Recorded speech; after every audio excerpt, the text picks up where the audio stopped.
Bonjour à tous et bienvenue pour ce nouveau débriefing. Aujourd'hui, on va parler d'un sujet qui nous touche à tous, qui est la liberté d'expression et bien sûr son inverse, la censure que l'on a pu voir au cours des 5 dernières années de manière exacerbée. Ça fait partie de nos vies quasiment pour tous les journalistes qui se sont opposés aux narratifs imposés par les pouvoirs publics, par les médias mainstream. Aux États-Unis, au Brésil et maintenant en France, il y a eu une série qui s'appelle les Twitter Files, c'est-à-dire des analystes qui ont pris les échanges privés, certains échanges de politique avec l'administration interne de Twitter pour voir comment cette censure s'est organisée, comment elle a été orchestrée. Aux États-Unis, ça a fait l'objet de un grand nombre de séries en 2021, 2022, 2023, quand Elon Musk a repris Twitter. On le rappelle, à l'époque, il y avait énormément de comptes de trolls. Il a même demandé en due diligence pour savoir le nombre de comptes qui étaient réellement des vrais comptes. Au Brésil, on a vu une censure bien plus dure puisque Alexandre de Moraes a imposé une sanction pour les utilisateurs de Twitter. J'étais au Brésil au moment où ça s'est passé, je l'ai vécu, j'étais dans un space, les gens en parlaient, mais le problème principal, c'est qu'est-ce que cache cette censure, d'où elle prend sa source. Et aujourd'hui, le nouveau rapport qui a été fait par Pascal Clairot, Thomas Fanzi pour le compte de Civilization Works, avec le soutien de Michael Schellenberger, qui, on le rappelle, n'est pas nouveau dans le monde de la liberté d'expression. Il se bat depuis plus de 25 ans pour la liberté d'expression dans le monde entier. C'est un véritable activiste, et si on peut l'appeler, c'est un véritable analyste, journaliste, qui a été reçu au Sénat brésilien, qui a été reçu au Sénat américain, et aujourd'hui, il travaille avec Pascal Clairot et Thomas Fanzi, et j'ai le plaisir d'accueillir Pascal Clairot pour nous parler de ce rapport. Bonjour Pascal et bienvenue. Bonjour Xavier, merci de votre invitation. Et alors, ce qui est assez intéressant quand on lit votre rapport, et avant de plonger, parce que tout le monde parle des Twitter Files, on parle des tweets, mais ce que vous avez fait et ce qui, moi, m'a énormément intéressé, c'est le parallèle que j'ai vu avec ce qui s'est passé aux États-Unis et au Brésil, c'est de revenir en arrière dans l'histoire. Et vous écrivez dans ce rapport que la France serait l'inventeur, quelque part, l'inventeur de cette censure, de ce complexe de la censure. Et ça revient dans les années 70. Alors en France, en 1970, il y avait l'Agence de l'énergie qui avait dit en France, on n'a pas de pétrole, mais on a des idées. Vous devez vous en souvenir. Et en 1972, on a eu la loi Pleven. Et je trouvais que c'était assez intéressant, c'est qu'on n'avait pas de pétrole, on avait des idées, mais par contre, ce qu'on a fait, c'est qu'on a mis en place une loi anti-racisme qui a orchestré derrière, et vous revenez à ce point-là. Et j'aimerais qu'on commence par parler de cet historique, qu'on revienne un petit peu à des points marquants de l'histoire. 1972, 1981, l'élection de Mitterrand, et bien sûr pour arriver aujourd'hui. Je vous laisse la parole, Pascal, parce que c'est vous qui avez fait le travail, avec un journaliste, analyste qui s'appelle Thomas Fanzi, qui est auteur, que j'ai eu le plaisir de rencontrer aussi.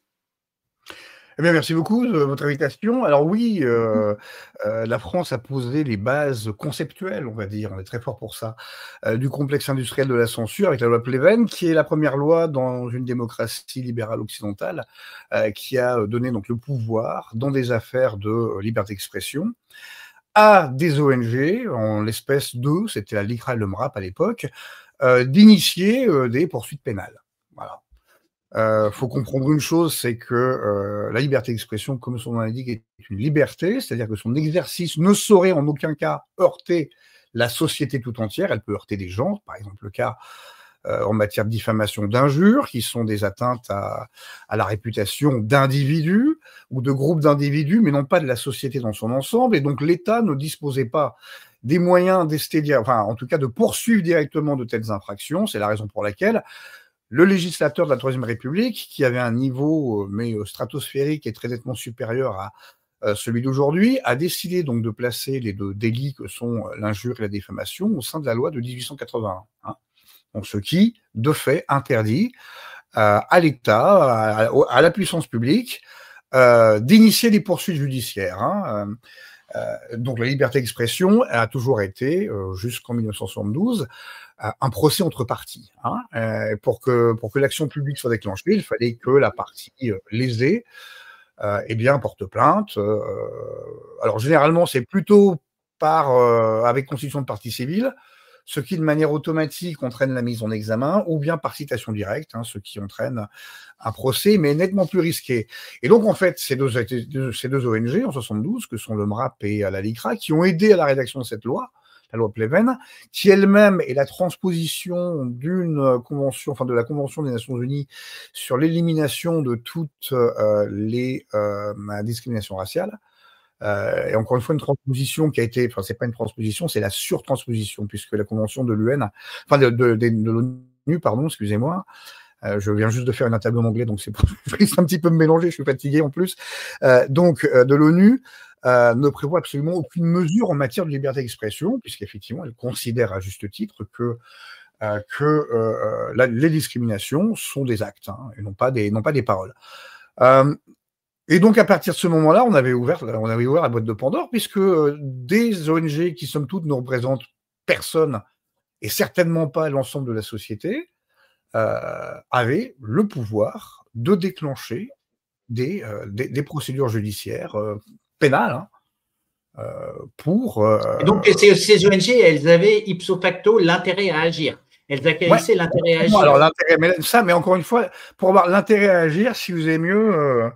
la plupart des ONG l'ont. Alors, en matière civile, en matière administrative, à partir de 5 ans d'existence, une association a intérêt à agir dans le domaine défini par son objet social. Mais là, elles sont agréées spécifiquement pour avoir le droit de porter plainte avec constitution de partie civile comme tierce partie. C'est exactement comme Anticor, voyez-vous, pour la corruption. Il faut un agrément pour faire cela, qui est délivré par le ministère de la Justice. Vous ne pouvez pas simplement décider de vous l'auto-octroyer.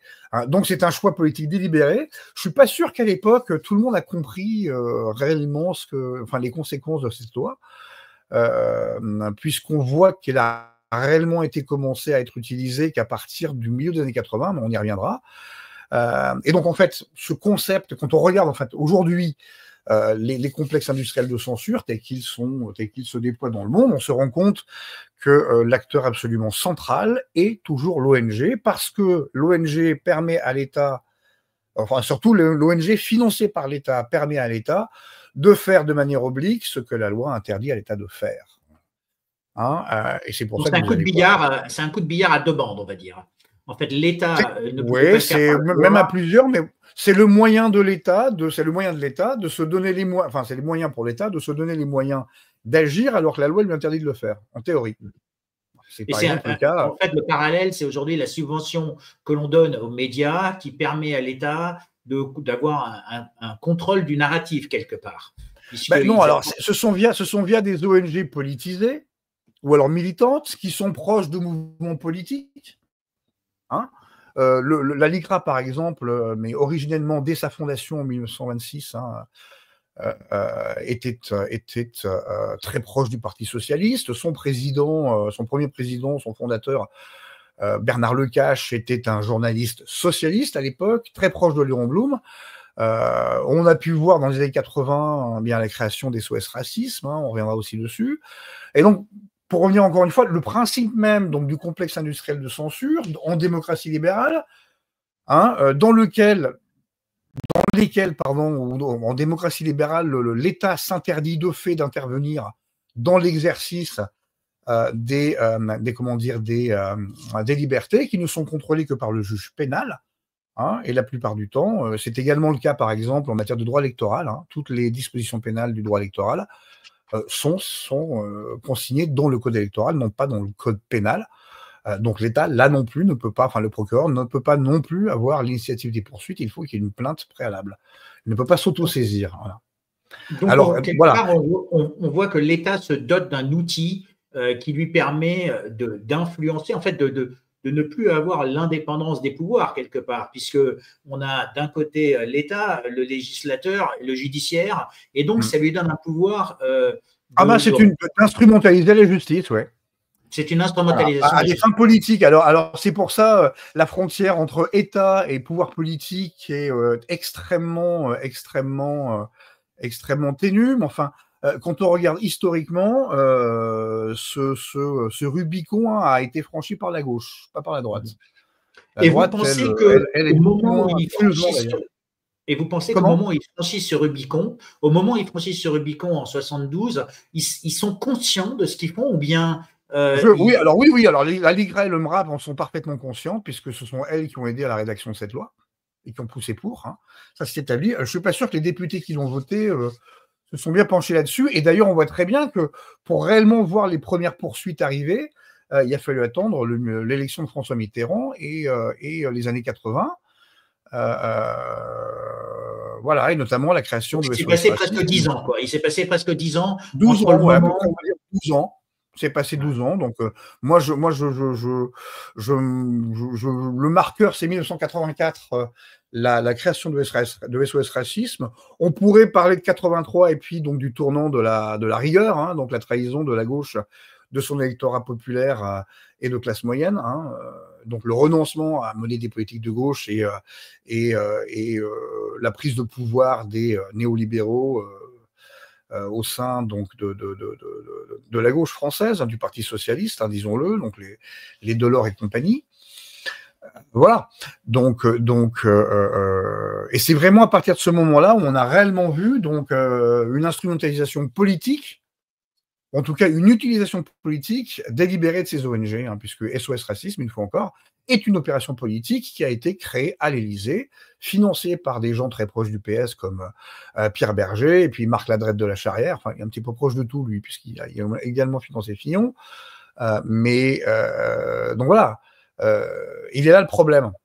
Donc le problème, c'est qu'on donne, alors généralement, moi je pense qu'en 72, y compris René Pleven, bon, qui était tout de même un grand résistant, hein, faut pas l'oublier, immense résistant, pas grand résistant, social, enfin un radical socialiste, hein, un rat de sauce, bon teint. Je suis persuadé que les députés qui ont voté ça l'ont voté, mais en étant persuadé que c'était une bonne chose, hein, simplement, toujours Donc en fait, ils conserver. se battaient à l'époque pour la discrimination, contre la discrimination, contre toute forme de discrimination, et se sont dotés d'un outil qui est une forme d'arme en fait qu'on peut instrumentaliser par le biais des ONG. Ah non, ça a été fait pour, si vous aimez mieux. Non, c'est délibéré. Enfin, en tout cas, pour la LICRA et pour le MRAP, c'est parfaitement délibéré.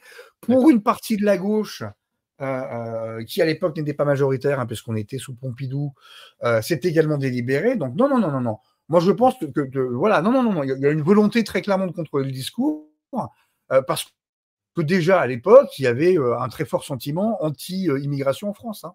Il ne faut pas l'oublier, on sortait. 62, c'était 10 ans auparavant, 1,5 million de pieds noirs de retour en France, qui, quelques années après, reçoivent également, dans les banlieues où on les avait logés, eh bien une immense vague d'immigration en provenance des anciennes colonies. Ça crée quand même des tensions assez importantes, qui ont culminé fameusement en 1980, hein. Donc, c'était à Montigny-les-Fermeilles, hein, en région parisienne, où la section locale du Parti communiste a démonté à coups de bulldozer, hein, tout de même, comment dire, j'allais dire un hôtel, mais c'est un foyer de migrants. Hein, ils ont mis 200 personnes à la porte. Hein. Donc, il y a eu le fameux discours de Georges Marchais, toujours à Montigny-les-Fermeilles, hein, après l'incident, où il disait très clairement écoutez, il faut mettre un terme à l'immigration, légale comme illégale. Hein. Ce discours aujourd'hui serait censuré, on traiterait de fasciste, quoi.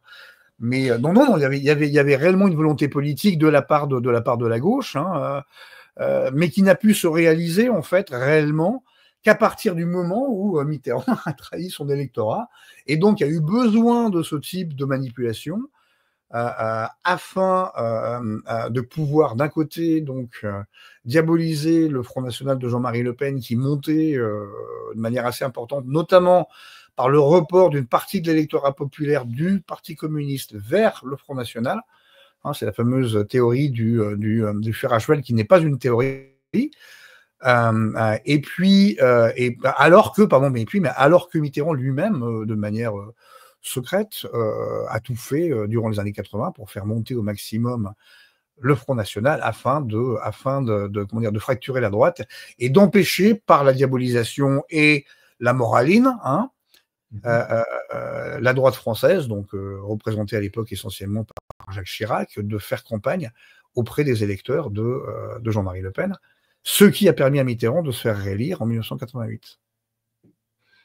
Alors, en revanche, voilà, a plongé la France dans une crise démocratique dont elle ne s'est jamais remise. Alors, c'est très intéressant, on peut dire, de revenir à cette histoire. Est-ce qu'il y a d'autres points qui sont des marqueurs dans l'histoire depuis 1980, où on comprend bien une chose, c'est qu'à partir du moment où on trahit les promesses électorales et qu'on a des médias qui deviennent de plus en plus nombreux, puisqu'il y a aussi il y a eu la déréglementation des médias, la privatisation de certaines chaînes de médias, on voit bien qu'il y a un besoin d'un contrôle d'un narratif. Quels sont les autres points qui nous amènent jusqu'à aujourd'hui, on va dire, d'après vous? Alors, faut comment dire, la libéralisation des médias, tout le monde pense aux radios libres, on a vite vu que ça n'a pas duré très longtemps, on a très rapidement vu débarquer un certain nombre de grands groupes. Alors à l'époque, c'était sous forme de réseau qui devait être repris, enfin une forme de franchise un petit peu reprise par des radios locales elles-mêmes, donc produisant des programmes propres. On va dire que dès la fin des années, au bout de 10 ans après, donc la fin des années 90, c'était terminé. Voilà, il y avait uniquement voilà, il y avait par exemple aussi également pour les chaînes de télévision, M6 et compagnie, il y avait l'obligation de rédaction locale. Aujourd'hui, c'est plus le cas. Bon, voilà. Donc tout cela, c'est très vite, on a très vite vu effectivement le contrôle du narratif être imposé par la presse oligarchique, hein, soyons clairs, hein, disons-le franchement, les grands groupes de presse. Enfin, si c'était encore des grands groupes de presse, hein, parce qu'en fait en France, on n'en a que 2 de grands groupes de presse. On a Bolloré, on peut en penser ce qu'on veut, mais en tout cas, c'est aujourd'hui un vrai professionnel de l'édition et des médias, hein, puisqu'il ne fait que cela. Et puis il y a Bertelsmann, hein, mais qui est allemand. En revanche, tout le reste, nous avons affaire à des danseuses. Hein. Bouygues, TF1, c'est pas le gros de son business. Hein. Les médias de Monsieur Arnaud non plus, les médias de Monsieur Nel encore moins, ces sociétés de production audiovisuelle non plus. C'est la même chose pour Monsieur Kretinsky, c'est la même chose pour Monsieur Pinault, même s'il s'est beaucoup retiré, puisqu'il ne possède aujourd'hui, à ma connaissance, que le point 1. Mais donc, effectivement, bon, le contrôle du narratif, mais ça fonctionnait très bien par, encore une fois, la centralisation à Paris de l'information, donc qui est en route depuis une trentaine d'années maintenant, et dont on voit aujourd'hui comment dire, les effets néfastes. Hein. Et puis, non, mais la rupture, c'est surtout c'est surtout, comment dire, l'avènement d'Internet, en particulier du web 2.0, puisque là, ça a permis, donc on parle de la fin des années 90, hein, le web 2.0, c'est blogueurs, ça a commencé en 99, voilà. Et donc, puisque c'était des plateformes qui permettaient à n'importe qui de pouvoir publier sur le web sans connaissance technique, hein, sans être capable de coder, parce qu'à l'époque, il fallait passer soit par des éditeurs type FrontPage ou alors savoir coder l'HTML. Et donc ça a commencé tout de suite à créer un certain nombre de problèmes, hein, puisqu'on a notamment blâmé le non français au référendum sur le traité constitutionnel européen sur les blogs, et puis surtout l'avènement à partir de 2005 des réseaux sociaux, hein, puisqu'ils ont tous été, toutes les grandes plateformes ont été formées cette même année d'ailleurs, 2005, soit Facebook, Twitter, YouTube, 2005. C'est assez marrant d'ailleurs ça, parce que c'est juste l'année où un fameux projet de la DARPA a été annulé, hein, il s'appelait LifeLog. Donc, et ça, c'était exactement la même chose que Facebook, en fait. C'est assez curieux. Mais bon. Et donc, les médias sociaux, les réseaux sociaux, qui là, effectivement, ont permis, là, pour le coup, de s'exprimer en direct et de développer des audiences, hein, que ce soit de manière pour l'audiovisuel comme YouTube, ou bien tout simplement par écrit comme Twitter ou Facebook. Hein. Et donc, en 2008, la campagne d'Obama a été très finement menée, hein, et c'était la première sans doute qui a été menée à grande échelle sur les réseaux sociaux, en complément des médias mainstream, parce que les réseaux sociaux étaient quand même très jeunes, 3 ans, hein, pour Facebook et Twitter. Et puis ensuite, il y a eu les printemps arabes, hein, où on a vu effectivement la capacité qu'avaient les médias mainstream à offrir des plateformes permettant des mobilisations à grande échelle dans la durée, menant à des changements de régime. Voilà. Et puis alors, il y a eu l'année 2016 qui est une année absolument pivotale, absolument centrale, puisqu'on a vu donc la création du Global Engagement Center par Barack Obama, hein, qui était une unité du département d'État américain censée combattre la désinformation étrangère, un petit peu comme Viginum, quoi. Enfin, c'est plutôt l'inverse, c'est plutôt Viginum qui a été copié sur le GIC. Mais alors qu'en fait, c'était une officine de censure qui était directement dirigée contre le public américain. Au moment où il est devenu évident que Donald Trump était en train de remporter la nomination républicaine en menant une campagne anti-establishment extrêmement efficace. Et puis il y a eu le Brexit. Et puis, il y a eu effectivement l'élection de Donald Trump, et donc le Russiagate, Cambridge Analytica, et tout le tremblement, et voilà.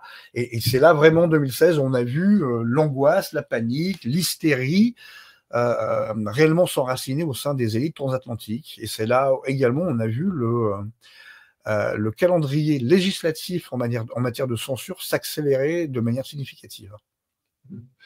Alors Pascal, c'est très intéressant de faire un petit peu ce retour. On n'avait pas parlé, donc on s'est arrêté en 2016, on n'a pas parlé de la campagne de 2017 de En Marche de Emmanuel Macron, qui a été quand même très présent, qui a utilisé les plateformes Telegram parce que, bien sûr, elle présentait des caractéristiques de sécurité, justement.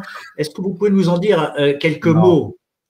Alors, le problème de Telegram, Telegram, c'est très très bien. Il faut savoir que c'est l'application la plus utilisée en dehors de l'Occident. Hein. Donc, c'est énorme, c'est plus d'1 milliard d'utilisateurs. On comprend très bien pourquoi, parce que c'est une application extrêmement légère, qui est très peu consommatrice de bande passante, et donc qui est parfaitement adaptée à des zones où on n'a pas forcément la 5G et des débits stratosphériques. Maintenant, alors Telegram, c'est un choix. Bon, déjà, c'est propriétaire de l'algorithme de cryptage, enfin de chiffrement, comme on dit en bon français, et il est propriétaire, donc il n'a jamais été audité, donc on ne sait pas ce qu'il fait. Voilà.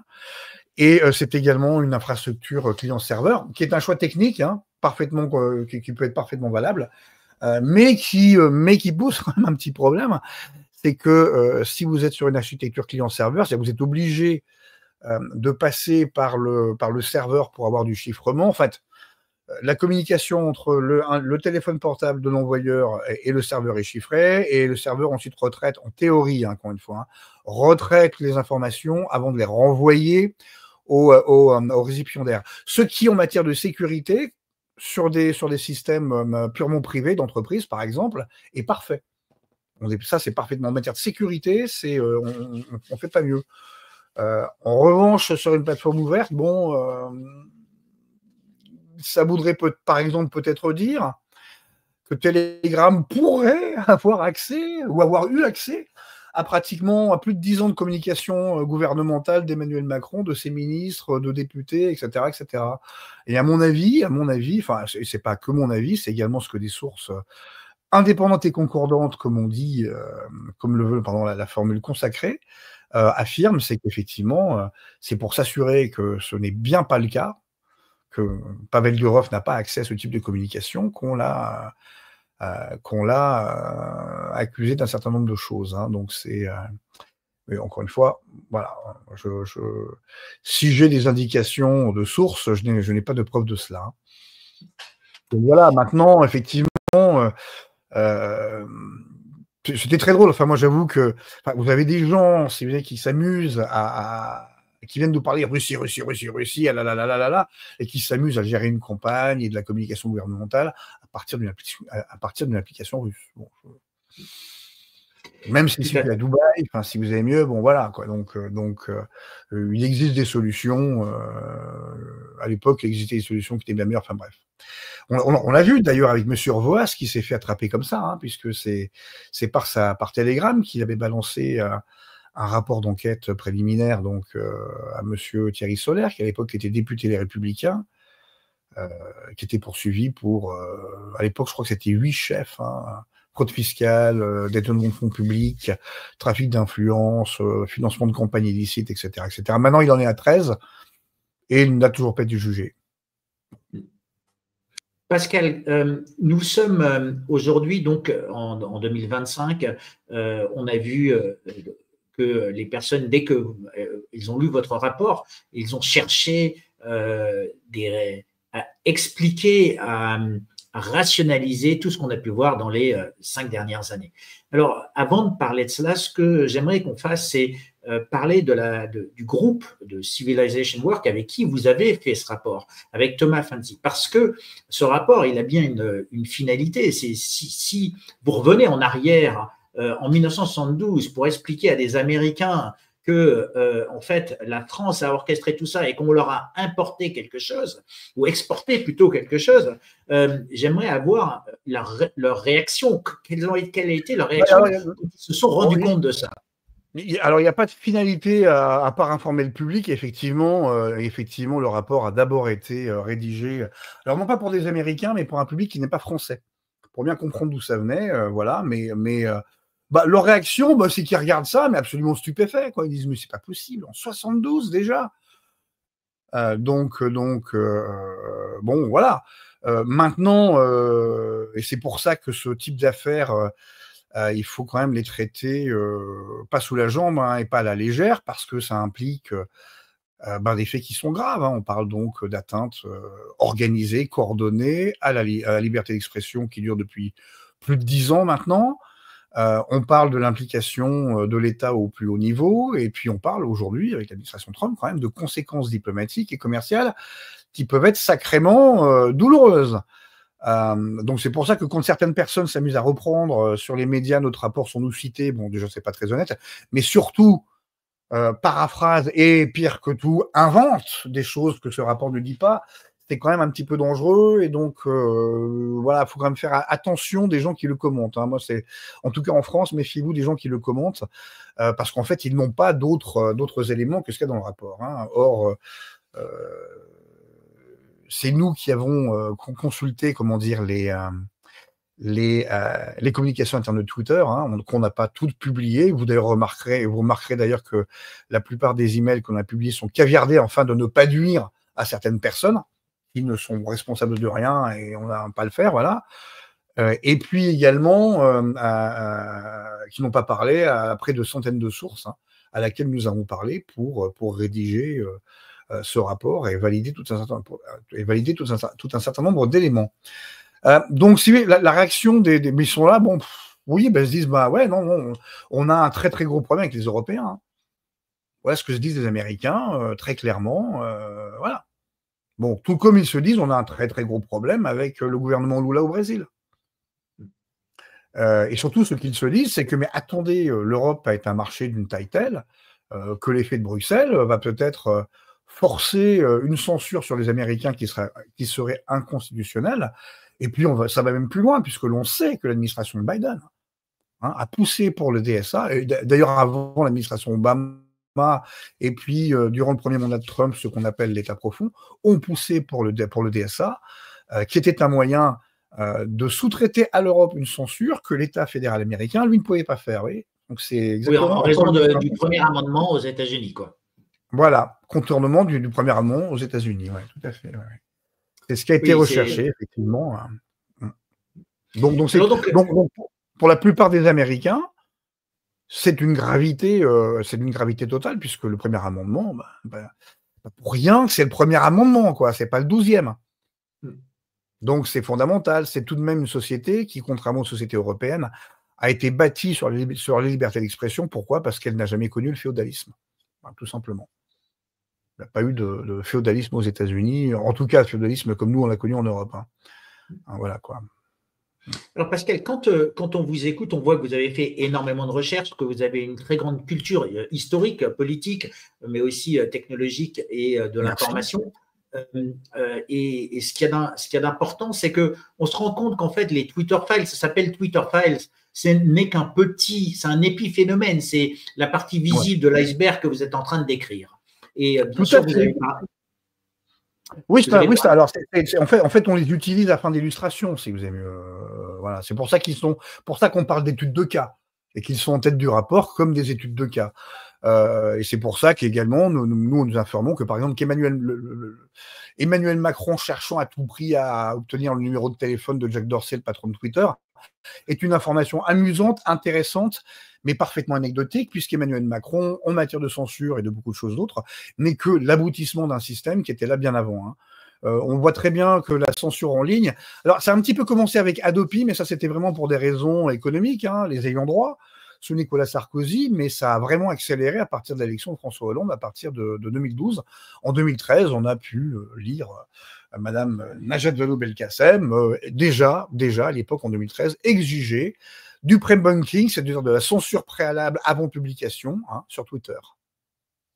Et ce qui avait à l'époque d'ailleurs provoqué une réaction assez virulente de Glenn Greenwald, qui se l'était payé dans un de ses articles, à l'époque, qui était au Guardian. Ouais. Voilà, quoi. Donc voilà, si vous aimez mieux, il n'y a pas de... c'est vraiment un système qui vient de loin, c'est un... et aujourd'hui, effectivement, le narratif, mon Dieu, je déteste ce terme parce qu'en fait, ça ne veut rien en français, le récit, en fait, n'étant plus contrôlable par les médias mainstream, qui, soulignons-le, n'ont jamais formé l'opinion publique, hein. Ça, faut pas rêver, l'opinion publique, elle s'est toujours formée soit au Café du Commerce, soit à la messe, soit ailleurs, mais certainement pas, elle n'a certainement pas été formée par les grands médias, hein. L'émotion, c'est une chose, l'opinion en est une autre, hein. Et donc n'arrivant plus à contrôler et à former l'opinion publique, cet establishment donc a commencé à paniquer et n'a pour réflexe que la censure. Voilà, donc c'est le seul moyen de le faire pour interdire. Voilà. Alors, une illustration par le biais d'exemples comme Twitter, c'est très important. Ça, c'est une information clé que les auditeurs doivent comprendre. C'est que c'est au travers d'illustrations, au travers de tous les exemples que vous pouvez donner, qu'on peut illustrer cette censure. Alors, quand on prend votre rapport, et je vais mettre juste pour les auditeurs, je vais mettre le sommaire, parce que on voit bien que les Twitter Files, c'est un épiphénomène. Vous parlez de tous les éléments. On ne va pas bien sûr parler de tout aujourd'hui. C'est un rapport qui fait 58 pages. Il est disponible librement. Vous pouvez le télécharger. L'étude de cas Twitter Files a bien sûr bien d'autres informations. Et moi, ce qui m'intéresse quand même, c'est de regarder une des phrases de conclusion, hein, qui met en évidence l'effet coordonné du président français. Alors, vous avez dit que c'est anecdotique, et qu'on revient dans l'histoire. Non, c'est Emmanuel Macron qui est anecdotique. Oui, c'est Emmanuel Macron lui-même, voilà, parce qu'il n'est que l'aboutissement d'un système préexistant depuis très longtemps. Mais c'est lui qui est anecdotique. La question, c'était un processus enclenché par son prédécesseur, François Hollande, et donc... Et même avant, si vous aimez mieux. Voilà, on a vu la LCEN, c'est 2004, c'est Jacques Chirac. Bon, voilà, donc si vous aimez mieux, ce que je suis en train de dire, c'est qu'en fait, il y aurait eu quelqu'un d'autre à la place, on va dire François Fillon à la place d'Emmanuel Macron. Je suis pas sûr qu'on n'aurait pas eu la même chose, hein. Voilà, parce que le système est là. Alors donc c'est un système qui s'est orchestré autour de tout ça. Vous écrivez aussi dans votre rapport ce que ça montre et bien sûr ce que ça ne montre pas. Et tout à l'heure, quand je vous entendais, vous disiez que les gens, quand ils s'emparent de ce rapport, ils le font parler en tirant leurs propres conclusions dans une forme de biais de confirmation. Ils essayent de trouver dans le rapport la confirmation de certaines de leurs hypothèses. Alors pas les gens, certains commentateurs et certains experts de plateau et autres personnes qui en fait sont des formes et certains journalistes, donc des gens qu'on peut considérer comme des professionnels de l'information, qui pour des raisons politiques, idéologiques ou tout simplement de boutique, hein, sont très intéressés par ce genre de choses. Vous avez des gens effectivement qui vont, alors c'est pas des biais de confirmation, hein, c'est une manière de s'approprier au sens premier du terme, hein, ce rapport, hein, afin de venir confirmer des théories fumeuses qu'ils avaient sans ayant accès à aucune base, puisqu'ils n'ont pas eu accès aux communications internes de Twitter, ni à aucun autre matériau. Bon, voilà, donc là, on a affaire à... c'est du mauvais commentaire, quoi. Bon, voilà, c'est pas... mais bon, je veux bien que ce soit compréhensible, mais pas de la part de journalistes qui sont censés... ou de commentateurs professionnels qui sont... Quand on fait du commentaire, c'est très bien le commentaire, mais on commente. Voilà, on va pas faire dire effectivement à un rapport ce qu'il ne dit pas et essayer de faire passer ces théories qu'on a rabâchées depuis quelques années comme étant vraies en disant qu'elles sont contenues dans ce rapport, alors que ce n'est pas le cas. Il y a là le problème. Vous avez, c'est même plus du biais de confirmation, c'est une forme de, oui, c'est du pillage et de l'hypocrisie. Et c'est pas quelque chose de... J'estime pour ma part que c'est délibéré, hein. C'est pas quelque chose qui n'est pas fait exprès. Ou alors, si c'est pas fait exprès, si c'est naturel, on a vraiment un problème avec les personnes qui font de l'information en France. Alors, bien sûr, on ne peut pas parler de ce rapport sans parler de communication et d'information, parce que là, quelque part, vous êtes en train de dire qu'il y a des individus qui s'approprient une partie de ce rapport en faisant de la communication autour, et vous avez essayé de faire de l'information, d'amener un historique et d'illustrer cet historique avec certains éléments. Qu'est-ce qu'il faut qu'on retienne essentiellement de ce rapport? Ça concourt, une fois, le système est là depuis très très longtemps. Et que si on veut vraiment que la censure s'arrête, il y a un moyen extrêmement simple, hein, couper les fonds aux ONG. Voilà.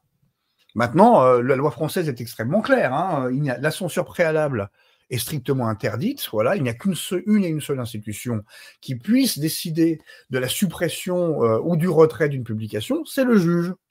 Voilà, donc il faut repasser à un processus judiciaire. Alors sur les raisons de dire ouais mais c'est compliqué pour faire retirer les trucs illégaux. Ben écoutez, hein, ça a très bien fonctionné avec la plateforme Pharos. Il suffit de réquisition du parquet avec des procédures d'appel, hein, bien sûr, mais certainement pas venir à la censure automatique. Par exemple, on sait très bien qu'aujourd'hui on ne sait pas faire. On ne sait pas faire. Voilà. Donc à part sur des mots clés très particuliers, bon voilà. Mais sinon, on ne sait pas faire de censure automatique. En tout cas, certainement pas de censure prédictive. On se rend compte que, c'est pas moi qui le dis, c'est Palantir, hein, c'est 80% d'échecs. Donc, vous avez 80% de faux positifs. C'est quand même assez extraordinaire. Donc, voilà ce qu'il faut retenir. Ce qu'il faut retenir, c'est que sans les ONG, qui, encore une fois, ne représentent personne, hein. Quand on regarde le nombre de membres de SOS Racisme, c'est entre 400 à 600 adhérents. SOS Homophobie, c'est 1200 adhérents. L'UEJF, c'est un peu plus, là, pour le coup, c'est 15 000 adhérents. Mais à ce niveau-là, ils ne représentent personne, quoi, à part leurs membres. Mais leurs membres étant tellement un nombre tellement ridicule qu'on ne peut pas considérer ceci comme étant une bonne image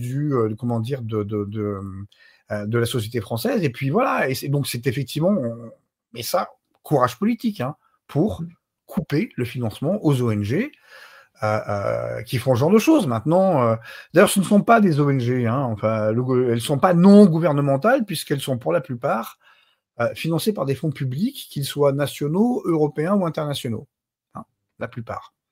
Donc voilà. Ce sont des organismes gouvernementaux, hein. Moi j'appelle ça des officines non gouvernementales, voilà, ONG. C'est un petit peu méchant parce que, alors toutes les ONG ne sont pas comme ça, attention, on est bien d'accord, hein. Il y en a qui sont très bien, voilà. Mais en tout cas, celles qui se préoccupent beaucoup de censure et de liberté d'expression ont tendance quand même à être très militantes, ont tendance à n'être que d'un côté. S'il y avait autant d'ONG pro-censure à gauche qu'à droite, je veux bien, mais là, c'est pas le cas. Un équilibre s'établirait entre les demandes de censure d'opinion de droite par la gauche et demandes de censure d'opinion de gauche par la droite. On arriverait à une forme d'équilibre, si vous aimez. Au bout d'un moment, il finirait par se neutraliser. Mais là, c'est pas le cas. On voit très bien que et c'est pas du tout par choix partisan que je dis cela, hein. Si c'était l'inverse, je dirais exactement la même chose. Voilà. Et puis, il faut bien comprendre une chose, que l'horreur totale, hein, que permettent ces ONG, c'est l'instrumentalisation de la justice à des fins politiques. Donc, à partir du moment où on commence à le faire, il n'y a plus de justice. Point final, il n'y a plus de justice pénale, quoi. Parce que là, tout le monde va douter d'une justice politique. Ce qui, quand même, est extrêmement grave, puisque le juge est censé être impartial, et qu'à partir du moment où il n'est plus impartial, eh bien, il perd son indépendance. Donc, alors Pascal, voilà. On a vu aux États-Unis que y a donc depuis que Trump est revenu aux affaires, on a fermé USAID, donc l'agence d'aide au développement qui finançait énormément d'ONG. Donc depuis le début de l'année, on a vu les budgets alloués, par exemple, à certains groupes d'influence sur les médias, Internews, 450 millions. On a vu les liens qu'il y avait. Voilà. Et donc, qui a été récupéré par la Commission européenne aujourd'hui. Voilà, j'aimerais qu'on parle un petit peu de ça, du financement de ces ONG, puisque est-ce que vous pensez que la fermeture du USAID va résoudre une partie du problème, ou ça transpose le problème et on devient encore plus important avec, par exemple, nous en France, on a l'Agence française du développement, vous avez l'Agence du développement en Allemagne. Donc en fait, est-ce qu'il ne va pas y avoir un transfert et une substitution? Non, non, alors déjà, non, alors pour deux raisons. Premièrement, c'est parce que USAID, il faut voir un petit peu la taille du truc. Hein. Il y avait un budget qui était supérieur à celui de la CIA. 44 milliards, c'était. Hein. USAID, 42. 42, pardon. 42 milliards, la CIA, c'est à peu près 39-40. Voilà. Donc c'était à la fois le moyen de sous. Alors, la CIA sous-traitait toute la partie influence, un peu tordue, etc. à USAID. Il y a des projets. C'était également USAID le moyen pour toute une petite caste washingtonienne et élitaire, on va dire, de se trouver des emplois très bien rémunérés et pas trop fatigants, voilà. Oui, non, ça a un impact énorme parce que alors l'AFD c'est une institution financière, donc ils font pas du tout cela. Voilà, ils prêtent de l'argent. GTZ en Allemagne, c'est pareil, c'est pas du tout ça. Ils vont financer des projets de développement, mais pur développement. Et puis maintenant, il y a GTZ et GIZ, donc les deux ont été séparés. Et aujourd'hui, GIZ est privé, si je m'amuse, alors que GTZ est encore public. Donc non. Là, on voit très clairement aujourd'hui que tout ce qui est subvention aux ONG, aux médias pseudo-indépendants passe au niveau européen. Voilà, mais on n'a pas les moyens. On n'a pas, enfin, si vous aimez mieux, quand on regarde ONG, médias, propagande et autres, ça devait représenter plus du tiers du budget du USAID, donc ça représente à peu près entre 12 à 15 milliards, 12 milliards d'euros par an, de dollars par an. L'Union européenne n'a pas les moyens de cela, quoi. On le fera jamais. Donc cela dit, en matière d'ingérence étrangère, enfin, dans les États membres, c'est l'Union européenne qui est aujourd'hui la numéro 1. Hein. Et on voit notamment dans les anciens, enfin dans les pays de l'Est, hein, Pologne, République tchèque, Hongrie, Slovaquie, ainsi que dans les Balkans, enfin l'ex-Yougoslavie, Roumanie, Bulgarie, etc., Moldavie. Que la plupart des médias indépendants sont sous perfusion de budget européen aujourd'hui. Ouais. Donc on voit effectivement que certains trous sont bouchés, mais l'Union européenne n'a pas les moyens de faire cela, et surtout il n'y a pas l'infrastructure, quoi. Il y a pas. Donc non, je pense que la fin du USAID est quelque chose d'extrêmement important. On voit que c'est terminé et que en tout cas le complexe industriel de censure américain, lui, n'est plus financé par des fonds publics. En revanche, il reste toujours les grandes fondations, type Soros, Omidyar, Omidyar Group ou au Newark, etc. Donc, et celles-là sont toujours actives. Hein. Cela dit, ils sont de plus en plus malmenés politiquement sur le sol même des États-Unis. On peut par exemple voir Trump menacé de poursuivre George Soros et son fils avec la loi RICO, qui est quand même la loi qui est utilisée pour combattre le crime organisé. Hein. Donc aujourd'hui, enfin, si ça s'effondre aux États-Unis, ça s'effondrera en Europe également, puisque tout de même, cela provient des États-Unis. Les Américains nous se sont inspirés de notre système, l'ont amélioré et nous l'ont renvoyé 25 fois plus fort, puisque pour le coup, ils en ont les moyens. Hein. Donc voilà. Donc non, moi je pense. On se retrouve aujourd'hui victime de nos propres développements 40 ans en arrière, et on reçoit. Comme avec le wokisme qui découle directement de ce que les Américains appellent la French Theory, hein. Donc Deleuze, Barthes, Derrida et compagnie, quoi, Foucault et compagnie, qui ont d'abord été assimilés aux États-Unis et que 30 ans plus tard, on nous a renvoyé à la figure avec le wokisme. Voilà.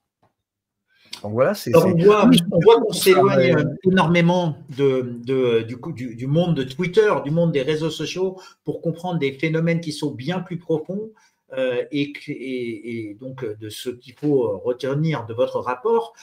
Tout à l'heure, vous avez parlé de l'indépendance de la justice et du fait qu'il y a une ingérence dans la justice. On a vu poindre énormément d'inversions accusatoires, de procédures bâillons sur les réseaux sociaux dernièrement. Est-ce que ça fait aussi partie des outils de ce que vous avez pu observer au sein des Twitter Files. Oui, bien sûr, encore une fois, à partir du moment où il y a une politisation de la justice, on va voir des inversions accusatoires, on va voir des procédures bâillons, on va voir des procédures qui visent à harceler ou alors du chantage au procès. Oui, mais ça, c'est oui. Et d'ailleurs, qui sont la plupart du temps faites par les mêmes ONG, hein, voilà, donc par les mêmes. Donc ça, c'est une évidence. Maintenant, effectivement, la justice, on ne peut pas non plus lui taper dessus à bras raccourcis parce que vous êtes procureur de la République de Paris, vous recevez un signalement. D'ailleurs, un signalement, ça ne veut rien dire. Hein. En fait, c'est une dénonciation. Hein, c'est-à-dire une plainte pour un délit dont vous n'êtes pas la victime, hein, en provenance d'un député, hein, M. Éric Borotel, macroniste, et puis d'un haut fonctionnaire, directeur de la cybersécurité dans une administration publique, qui vous disent que, ah là là, Elon Musk, il est trop méchant, X, il manipule l'algorithme, etc. Bon, article 40, vous n'avez pas le choix, d'autre choix que d'ouvrir une enquête préliminaire, quoi. C'est malheureux à dire, mais c'est comme ça. Et donc, il y a là le problème, si vous aimez mieux, c'est que même la justice a été prise au piège de cela. Et donc puisque tout devient politique, eh bien, plus rien, enfin, voilà, il y a plus de justice possible, on est bien d'accord.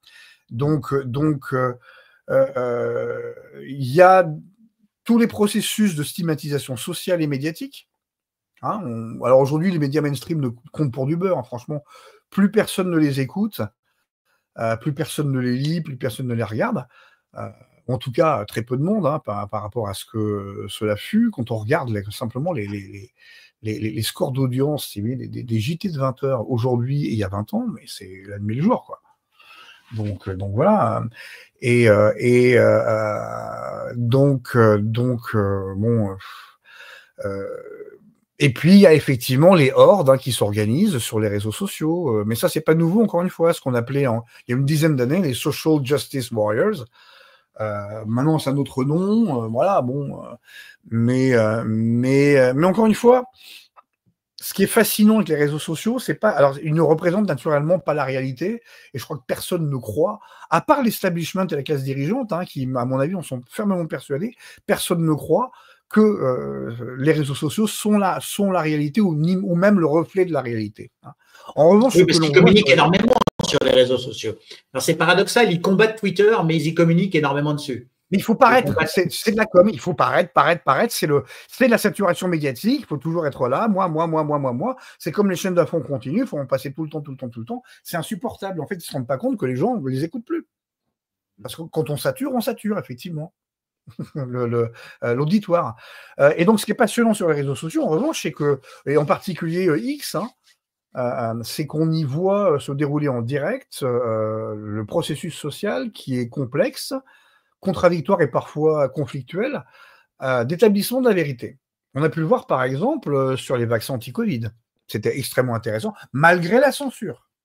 On a pu le voir sur les guerres en Ukraine, on peut le voir sur tout un tas de sujets où effectivement des politiciens qui parlent et qui ont l'habitude, la télévision, c'est moi qui parle et on ne m'apporte pas de contradiction, qui vont raconter n'importe quoi ou qui vont mentir, vont se faire débunker, mais de manière brutale, dans les 15 secondes qui suivent, quoi. Donc en fait, aujourd'hui, ils ne peuvent plus mentir. Donc l'intelligence collective est plus puissante que le narratif, parce que le récit qui nous impose. Bien sûr que oui. Bien sûr que oui, même si effectivement, on le voit très bien. Et d'ailleurs, ce qui est assez intéressant à voir, c'est que on va prendre les vaccins parce que c'était parfaitement... on est arrivé à quelque chose de paroxystique, hein, avec les vaccins. Mais par exemple, les pro-vaccins, il y en avait plein sur Twitter qui insultaient ceux qui disaient « mais ces vaccins ne marchent pas, ouais, anti-vax, blablabla ». Ces gens n'ont pas été virés par les anti-vax. Ils sont toujours là. Il y a toujours un... Voilà. Bon, tout le monde a compris qu'ils avaient tort, mais personne n'a cherché les virer, etc. Donc on voit très bien qu'il y a une forme de sagesse. La sagesse de la foule, c'est pas un mythe, hein, ça existe, en tout cas d'un point de vue statistique, ça existe. Hein. C'est pas ça, on le sait. Et ça, c'est passionnant, effectivement. Et donc, c'est pour cela, si vous aimez, vous avez des gens qui étaient persuadés, la classe dirigeante est persuadée que les médias créent la réalité, ce qui est faux. Et donc, ils ont fait l'analogie avec les réseaux sociaux créent la réalité, ils n'ont pas compris que non. Les réseaux sociaux n'ont rien à voir avec la réalité, puisque la réalité se vit, hein, et donc chacun va la vivre de manière différente, que ce soit IRL ou en ligne. Mais en revanche, surtout sur un réseau comme X qui va très vite, avec du microblogging, etc. Mais en revanche, là, la vérité peut s'y établir.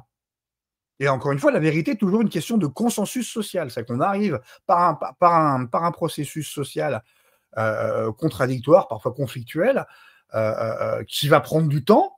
Hein, à un moment, on va arriver à dire ah bah ouais, tiens, bah oui, voilà. Donc même ceux qui avaient tort vont pas forcément connaître qu'ils ont eu tort, mais vont accepter tout de même le consensus qui sera dégagé, comme par exemple que celui que les vaccins ARNM anti-Covid ne présentaient aucun intérêt pour l'écrasante majorité de la population. Voilà, ce qui est un fait aujourd'hui scientifiquement établi. Personne. Alors, c'est un fait qui est scientifiquement établi, mais qui n'est toujours pas. Il n'est toujours pas reconnu par les autorités. En fait, ce que vous êtes en train de dire, c'est que la vérité, c'est peut-être établi, mais on n'en a pas tiré encore la. Mais ce ne sont pas les autorités qui décrètent la vérité, justement. Il est là le problème, c'est que vous avez des gens. Mais ça, on en revient aussi à la culture française, hein, puisqu'en France, avoir le pouvoir signifie d'abord avoir le pouvoir de parler en premier et de distribuer la parole. Bon, c'est pas le cas ailleurs. Hein. C'est pas le cas aux États-Unis, par exemple, où vous allez voir que quand vous rencontrez des très grands patrons dans un contexte professionnel, généralement, ils s'assoient, ils écoutent. Et ils posent des questions. Ils ne parlent pas le premier, ils ne distribuent pas la parole. Voilà, donc ça, c'est en France, oui, c'est moi. Enfin, c'est ce que j'appelle le syndrome du maire de Champignac, vous savez, dans Spirou, quoi, qui fait voilà, et donc voilà, mais les autorités ne font pas la vérité, c'est tout le problème. Ils veulent à la fois dire nous détenons la vérité alors que personne ne la détient en démocratie. Elle s'établit, on ne la détient pas. Même moi comme journaliste, je ne détiens pas la vérité. Je vais pouvoir au mieux rapporter une facette de la réalité, mais c'est tout. La vérité, on a besoin des autres. Hein. C'est pas un truc qu'on fait tout seul. Donc voilà. Puis la vérité, en plus, alors il y en a différents ordres, hein, vérité judiciaire, vérité journalistique, vérité morale, vérité spirituelle. Enfin, oulala, là, on peut aller loin. Donc, c'est un long débat. On pourrait parler pendant très longtemps du concept de la vérité. Oui. On était là à l'origine pour parler des Twitter Files. J'aimerais juste quand même peut-être vous poser une ou deux dernières questions parce que c'est une interview qui est vraiment passionnante. Merci. Pascal, quelles sont les prochaines étapes pour vous? Parce que quand on lit ce rapport, on voit bien qu'il y a d'autres éléments. Là, vous avez fait presque une forme de colonne vertébrale. Vous allez aller dans quelle direction maintenant? Écoutez, on n'a pas encore décidé. On va continuer, ça c'est clair, mais on n'a pas encore décidé parce qu'il y a tellement de pistes à explorer. Donc en fait, ça va dépendre de l'actualité. Pour le moment, on a fini ce rapport, donc le 3 septembre. On souffle un peu parce que ça a été beaucoup de travail. Voilà, et puis je pense qu'on va reprendre d'ici la fin du mois, début octobre. Maintenant, sur quel sujet en particulier? Il y a quand même le gros débat hein, des ONG hein, et qui a lieu aujourd'hui de manière extrêmement virulente, enfin de manière extrêmement forte aux États-Unis, hein, pas virulente. Hein. Michael Schellenberger d'ailleurs a été auditionné hier hein, par la Commission des Affaires étrangères de la Chambre des représentants à ce sujet, hein, donc la censure par voie d'ONG, la censure par procuration. Donc c'est quelque chose sur lequel on va travailler également. Je pense également qu'on va se remettre un petit peu à aller regarder ce qui se passe au niveau de l'Union européenne, même si Thomas Fazi a déjà écrit deux rapports assez importants et fondamentaux sur ce sujet, dont la manière dont l'Union européenne finance de manière accrue hein, les médias, hein, tout simplement. Alors, un exemple très simple, hein. Juste avant les élections européennes de 2024, la Commission européenne a octroyé un contrat cadre de 123,6 millions d'euros à Havas, groupe Bolloré, pour l'achat d'espaces publicitaires. Vous imaginez ce que ça veut dire? Donc ça, on rappelle, c'était pour les élections qui ont mené. Donc c'était les élections du 9 juin l'année dernière qui ont mené à la réélection de Ursula von der Leyen. On a vu aussi dans certains des rapports que Ursula von der Leyen avait financé certains médias, certaines campagnes de communication. La commission, alors pas directement Ursula von der Leyen, mais la commission. Oui, non, mais c'était pas des grosses sommes là, en Italie notamment. Mais c'était pas des grosses sommes. C'est le Fatto Quotidiano qui avait sorti ça. Mais il y a des choses qui sont beaucoup plus grosses que cela, quoi. Voilà. Il y a aussi d'autres dans l'agenda européen. Il y a le DSA, il y a la guerre commerciale avec les États-Unis, dans lequel aujourd'hui le DSA fait partie intégrante. Hein. Les Américains ont dit attendez, vous voulez un bon accord de commerce, vous arrêtez avec ça. Il y a surtout il y a chat control, ça c'est extraordinaire ça aussi. Donc aller pré-bunker, censurer, donc plus de chiffrement, quoi. En tout cas sur des services offerts au public, hein. Le chiffrement privé, vous aurez toujours droit à ça, il n'y a pas de souci. Mais voilà, donc le fait d'aller systématiquement scanner, hein, au motif de lutter contre la pédopornographie, toutes les communications sur toutes les plateformes cryptées qui existent, hein, parce que les gens aujourd'hui ont compris, hein, dès qu'il faut un petit peu communiquer des avis ou des opinions un petit peu dissidentes ou un petit peu musclées, ils le font sur Telegram, sur Signal, sur WhatsApp, sur Snapchat et autres. Donc, ils sont toutes des plateformes cryptées et sécurisées, hein. Et chat control est une horreur, puisque ça voudra dire que l'ensemble des communications de chaque individu sera scanné au niveau de l'appareil, hein, donc de l'ordinateur, du téléphone portable ou de la tablette, pour s'assurer qu'il n'y a pas de contenu pédopornographique. Donc imaginez si vous envoyez une photo de vous et votre fille qui vous fait un bisou sur la plage en vacances, voilà, vous risquez d'avoir les flics débarquer chez vous parce que ça sera transmis automatiquement aux flics et aux ONG. Que viennent faire les ONG là-dedans? Bon, en revanche, il y a peu de chances que cette législation passe parce qu'il y a une opposition majeure de l'industrie du logiciel, hein, parce que ça revient à tuer, hein, l'industrie numérique française, hein, s'il n'y a plus de chiffrement, hein. Qui achètera des logiciels européens si vous savez que la commission, enfin que tout ce que vous communiquerez par leur biais sera scanné avant personne, quoi. Donc voilà, il y a ça. Donc il y a pas mal de dossiers, mais on n'a pas encore décidé de ce qu'on allait faire pour le moment. On travaille surtout maintenant à la circulation de ce rapport et donc à communiquer un petit peu dessus pour que les gens se penchent dessus et prennent le temps de le lire. Voilà.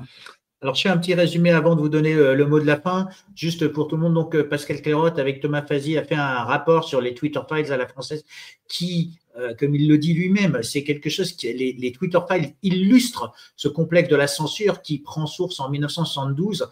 Donc, c'est quelque chose de bien plus profond. C'est ce qu'on peut lire, c'est ce qu'on peut trouver dans ce rapport. Il y a beaucoup d'autres sujets qu'ils vont considérer à traiter qui s'éloignent, on va dire, même du concept de Twitter Files, mais toujours probablement en illustrant au travers de Twitter, puisque vous avez un accès privilégié à certaines formes d'informations, j'imagine en respect de la confidentialité des personnes, comme vous l'avez dit tout à l'heure, puisque vous avez caviardé un certain nombre d'informations sur les emails. Donc, c'est bien une illustration, ce n'est pas pour en faire véritablement un cheval de bataille de Twitter ou autre chose, c'est une véritable illustration de la conception de la vérité, de comment on arrive à l'avènement de la vérité, des sujets qui traitent donc de géopolitique, de géostratégie, de positionnement dominante dans certains domaines, que ce soit commercial, que ce soit sur l'information, que ce soit sur le transfert de biens. Et on le rappelle, les États-Unis se sont créés avec l'amendement numéro 1 sur la liberté d'expression, alors qu'en Europe, si on regarde la Déclaration des droits de l'homme, c'est l'article, je crois, 9 ou 10, et les droits de l'homme européens, c'est l'article 9. Donc, en fait, c'est bien plus loin dans notre constitution, en fait, dans notre langage constitutionnel, aux éléments juridiques. Une interview il a fallu plus d'un siècle, hein, pour qu'en France, on arrive à la loi de 1880.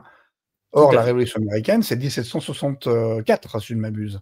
Vous m'enlevez les mots, mais Pascal, étant donné que c'est l'habitude chez François de donner le mot de la fin, est-ce qu'il y a des choses qu'on n'a pas couvertes? Est-ce qu'il y a des choses que vous aimeriez rajouter, que vous aimeriez que les auditeurs de François connaissent? Bah écoutez, non, moi, ce que je les engage à faire, c'est de lire le rapport, encore une fois, puis de se forger leur propre opinion. Nous ne prétendons pas détenir, encore une fois, la vérité, hein. Nous proposons une analyse de faits qui sont des faits avérés que nous avons vérifiés, hein. Voilà, c'est une analyse possible, c'est pas la seule, c'est la nôtre. Voilà, et puis informez-vous et surtout ne vous laissez pas censurer. Pour ne pas se laisser censurer, il faut bien prendre conscience qu'il y a des gens qui sont payés pour le faire et qu'à partir du moment où ces gens ne toucheront plus d'argent, et bien cette forme de censure, en tout cas, cessera. Voilà. Eh bien, merci beaucoup, Pascal. À très bientôt. Bon travail, bonne réunion Merci beaucoup. avec Thomas Fazi et Michael Schellenberger. Tenez-nous au courant. On vous recevra de nouveau chez François avec grand plaisir pour traiter d'autres sujets plus en profondeur au fur et à mesure que les Avec sujets plaisir. d'actualité arrivent. Et je tiens à vous remercier. Je tiens à remercier aussi les lecteurs et les auditeurs qui nous ont aidés à préparer cette interview, puisque qu'est-ce qu'on fait dans le cadre de l'intelligence collective, du média collaboratif? J'informe que je vais interviewer, que j'allais vous interviewer. Il me dit, ah, mais tiens, j'aimerais bien savoir ça, j'aimerais bien savoir ça. Donc, c'est une compilation, on va dire, de questions qui viennent des lecteurs. Et Tant je mieux. pense que j'espère qu'ils seront satisfaits. Merci beaucoup et à très C'est bientôt moi, sur Xavier. François. Merci beaucoup. Au revoir.